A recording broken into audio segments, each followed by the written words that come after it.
When visiting the 7Knox website, you'll be met with a login screen. Here you'll enter in the username and password that was provided for your account. If this is the first time that you're logging into your 7Knox account, you may be prompted to change your password. First, enter in your current password, which is the password that you just used. Next, enter in your new password. Passwords for 7Knox require three things: a capital letter, a special character, and a number. After successfully logging in, you'll be taken to the home screen.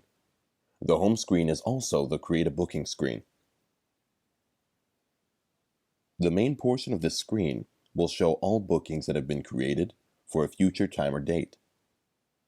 To create a booking, let's give attention to the left side of the screen. Site and tenant information are most likely attributed to our account already. However, if you have options, you can select these using the drop-down lists. Selecting the floor is done with the same method. Click on the drop-down list and select the level and suite that you would like to create the booking for.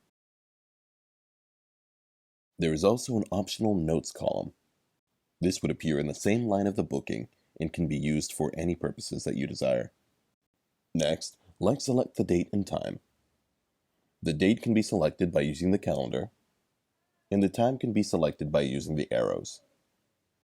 Now we can enter in how many hours we would like this booking to last for. Using the up and down arrows will increment it by half an hour, or you can enter in a number. Bookings are set to a 1 hour minimum and cannot be reduced past that. Once finished, we can click the green Create button to create the booking. We can see that the booking has now been successfully created and appears in the main list. If you would like to edit or delete this booking, this can be done on the main page. Clicking the edit icon allows you to edit the booking. Changes can be made on the left side of the screen, and once completed, click the green update button to solidify your changes. To delete a booking, we can use the trash bin icon. Future bookings can be deleted or edited at any time.